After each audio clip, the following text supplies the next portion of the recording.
you're working the whole comedy thing. You're doing some stand-up, Right. and you're trying to kind of get things going on the internet. Right. And the first skit that went viral was something you did with your son. Right. Where you're saying that you used to live in my balls. Yeah. Okay, Yeah. so how does that go? So I was just talking about, like, I sent a message out to like deadbeat dads about the importance of, being in your kids' lives and taking care of your kids. And at the end of it, I said, Cairo, you used to live in my balls. And then the video went crazy viral. And a lot of people don't even know that that was me. That was my voice in the background of that video. So, yeah, that video went off. That video did millions. I ain't get a dime off of it, but that was like my real first taste of viral fame right there. Okay, so you're still trying to get the whole career going. Mm-hmm. And as you're doing comedy, as you're doing stand-up, you talked about how there's a big difference between black audiences and white audiences. Right. Explain. All right, so if you're doing stand-up, black audiences, because we already funny, bro. We already funny. You in the hood, you grow up roasting each other. Like, comedy is just a part of black culture, period, especially in the hood. So when you perform in front of a black audience, you got to prove something to them. Because we already think we're the funniest people in the world anyway, which I think we are. We are the funniest people in the world. So it's a harder audience. White people, I don't even know. Like, sometimes I feel like they laughing at you, but white audiences are way easier, bro. It's easy. Okay.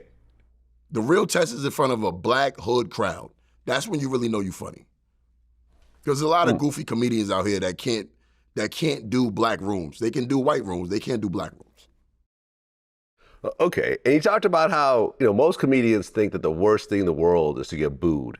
Yeah. But it's actually not to get booed. Nah, because it's to be ignored. Ignored. Listen, getting booed for me is cool because I know I say things to get under people's skin, right? So it don't mean I'm not funny. It just could mean that they didn't like what I said. It offended them and they'll boo it.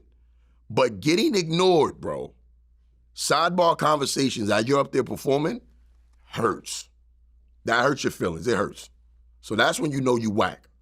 If you up there trying to do jokes and they're turning their backs on you and they're having sidebar conversations, that hurts. That's when you know you need to get back in the drawing board, bro. Well, wasn't there a situation where I think you were in Miami and they were ignoring you and you actually want to fight the audience? This is one of my first shows and I thought I was good enough to go on the road because at this point, I'm only performing for like people who kind of know me, so they already know I'm funny and performing for local audiences. So then my boy Jersey took me on the road and we went to a spot in Miami, Florida. And this was like right before we was the opening acts for, what's his name, man? I'm in love with the Coco. What was his name? OT Genesis. OT Genesis, right. OT Genesis. We were the opening acts before this show. So when we got there, it was already about 500 or 600 people there. So I'm like, okay, this is gonna go great. And they had karaoke people, but my guy headlined, I opened for him. So the host kind of threw me under the bus because the host introduced me along with the karaoke acts like I was coming to do amateur comedy. So he didn't sell me to the audience. So I get on stage and they hear this thick New York accent, they already are drawn back like, okay, this cocky ass New York dude coming up here. I started talking about church, I think, and then I talked about something else and they didn't like it and they just blew me off. And I lost it.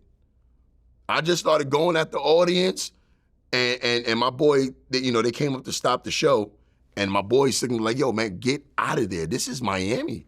This is not gonna end well. Everybody in there with 2-3 dreads, gold teeth. It was about to end bad for me, man, but I got out of there. And that was the day I was gonna quit doing comedy. Huh.